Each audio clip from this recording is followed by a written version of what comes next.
apa kabarnya nih? Kembali lagi kita bersama-sama untuk memuji Tuhan di hari Minggu ini. Nah, sebelum kita memuji Tuhan, kita mau berdoa dulu ya. Tuhan Yesus, terima kasih untuk hari yang Engkau berikan buat kami. Kalau sebentar Tuhan, kami akan memuji dan menarim Engkau. Engkau yang berkati ibadah kami dari awal, pertengahan, hingga akhirnya. Hanya di dalam nama Tuhan Yesus. Haleluya. Amin. Nah, sekarang kita mau nyanyi ya untuk Tuhan. Siapa di sini yang bersuka cita? Ya, kita harus bersuka cita karena ada Tuhan di tengah-tengah kita. Yuk kita nyanyikan lagu ini.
Bersuka cita.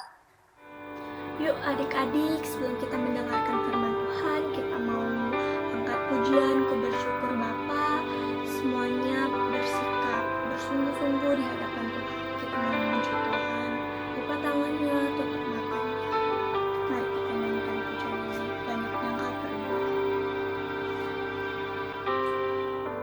Banyak yang kau perbuat. Banyak yang kau perbuat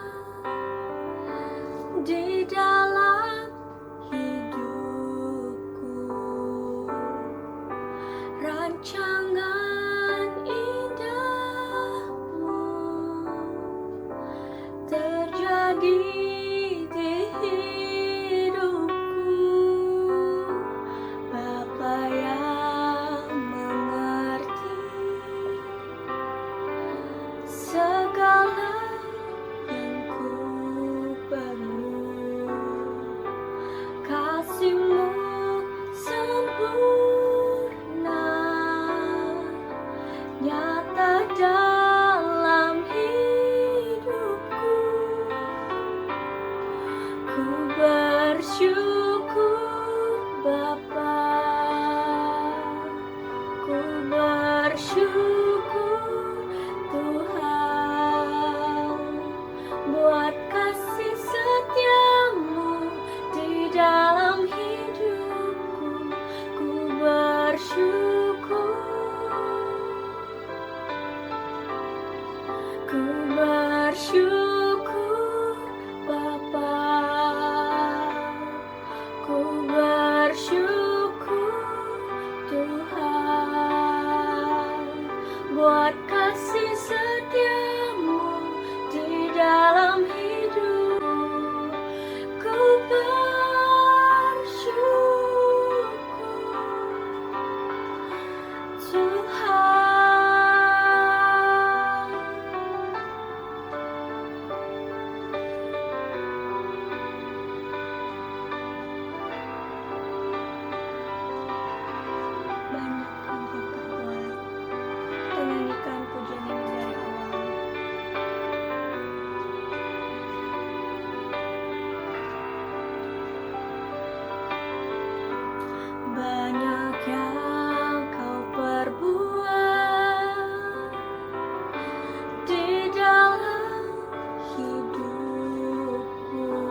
Jangan indahmu terjadi di hidupku, Bapa yang mengerti segala yang ku perlu. Kasih-Mu sempurna nyata dalam hidupku. Ku bersyukur Bapa, ku bersyukur Tuhan buat kasih setia-Mu di dalam hidupku. Ku bersyukur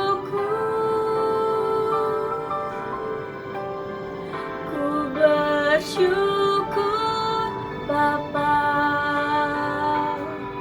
ku bersyukur Tuhan buat kasih setia-Mu di dalam hidupku. Ku bersyukur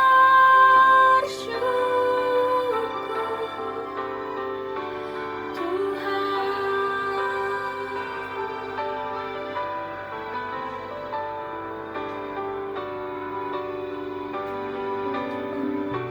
Sebelum kita mendengarkan firman Tuhan, kita mau berdoa. Lipat tangannya, tutup matanya, ikutin kakak berdoa. Tuhan Yesus, terima kasih atas setiap berkat-Mu di dalam hidup kami. Tuhan, sebentar lagi kami ingin mendengarkan firman-Mu. Berkatilah kami agar kami bisa duduk diam, mendengarkan dan mengerti akan firman-Mu. Berkatilah juga kakak sekolah minggu yang akan bercerita. Terima kasih Tuhan. Di dalam nama Tuhan Yesus, haleluya, amin. Shalom adik-adik, selamat pagi. Jumpa lagi ya sama kalian. Nah, sebentar kita mau dengerin cerita. Yuk, adik-adik siapkan dulu Alkitabnya. Ya, adik-adik sekalian, pagi ini cerita firman Tuhan akan diambil dari ayat Alkitab di 1 Raja-Raja 21 ayat 1 sampai 29. Yuk, mari kita sama-sama belajar ya. Pada waktu itu, kerajaan Israel berada di bawah kekuasaan Raja Ahab. Nama istrinya ialah Ratu Isabel. Salah seorang penduduknya, yaitu bernama Nabot. Nabot ini memiliki sebuah kebun anggur di Yisrael, tepatnya di samping istana Raja Ahab. Suatu kali, ketika Raja melihat di sekeliling istananya, ia melihat bahwa kebun anggur Nabot itu sangat baik, dan karena letaknya dekat dengan istananya, maka ia berkeinginan untuk membeli ladang anggur Nabot itu. Raja berkata kepada Nabot, "Hai Nabot, berikanlah kebun anggurmu kepadaku, supaya aku jadikan kebun sayur." Tapi Nabot menjawab Raja, "Maaf tuanku Raja, saya tidak dapat menjual kebun anggur ini, karena ini adalah warisan dan milik pusaka nenek moyang saya." Lalu Raja Ahab pulang ke istananya dengan hati yang sangat kesal, dan ia marah bahwa dia tidak dapat membeli kebun anggur Nabot itu. Ia kesal bahkan sampai tidak mau makan. Ketika Ratu Isabel melihat rajanya begitu kesal, ia bertanya, "Raja, mengapa Raja terlihat begitu kesal?" Lalu jawab Raja Ahab, "Ya, aku sangat kesal karena Nabot orang Israel itu tidak mau menjual kebunnya kepadaku." Apa yang terjadi adik-adik? Ratu Isabel bukannya memberikan nasihat yang baik, tetapi ia malah memberikan nasihat dan rencana yang sangat jahat. Raja Ahab mengikuti nasihat itu. Lalu Ratu Isabel mulai melakukan tindakannya. Ia mengirim surat-surat yang diatasnamakan raja untuk mencelakakan Nabot. Surat-surat itu diberikan kepada para tua-tua dan pemuka di daerah tempat Nabot berada. Di surat itu diberitakan bahwa Nabot telah mengutuk Allah dan raja. Ketika para tua-tua dan orang-orang di situ membaca surat yang dikirimkan itu, mereka membawa Nabot keluar dari kota mereka dan melempari dia dengan batu hingga mati. Tetapi datanglah firman Tuhan melalui perantaraan Nabi Elia. Tuhan mengirim Nabi Elia untuk menemui Ahab, lalu menyampaikan firman Tuhan tersebut kepada Raja Ahab itu. Di situ dikatakan bahwa apa yang dilakukan Raja Ahab telah menimbulkan sakit hati Tuhan dan Tuhan sangat sedih karena itu. Firman Tuhan itu mengatakan bahwa apa yang telah dilakukan Raja Ahab kepada Nabot akan dibalaskan kepadanya sesuai dengan perbuatannya. Raja Ahab sangat takut dan ia memohon ampun kepada Tuhan. Nah, adik-adik, dari kisah Alkitab ini, yuk kita mau belajar supaya kita jangan seperti Raja Ahab yang ketika memiliki keinginan sesuatu harus terpenuhi. Sekalipun apa yang kita inginkan itu belum tentu baik buat kita dan mungkin merugikan orang lain. Tuhan tidak ingin kita menjadi orang yang serakah, yang mau mengambil kepunyaan orang lain. Jangan ya adik-adik, di ayat Alkitab kan dibilang bahwa kita tidak boleh mengingini kepunyaan sesama kita. Bahkan kita juga tidak boleh mencuri, sama seperti yang telah dilakukan oleh Raja Ahab ya. Adik-adik, yuk kita mengucap syukur ya buat firman Tuhan pagi hari ini. Kalau Tuhan sudah ingatkan kita kembali supaya kita tidak menjadi orang yang serakah, orang yang mengingini kepunyaan orang lain. Yuk kita mau berdoa ya, lipat tangannya, tutup matanya. Tuhan Yesus, terima kasih, Kau sangat baik buat kami. Tuhan, terima kasih. Tuhan ingatkan kami kembali untuk tidak menjadi anak-anak yang serakah. Tuhan tolong kami selalu bersyukur buat setiap yang Tuhan berikan buat kami. Dan berikan juga kepada kami hikmat dan kekuatan untuk berusaha lebih lagi dengan baik. Terima kasih Tuhan Yesus. Kami berdoa dan mengucap syukur. Haleluya. Amin.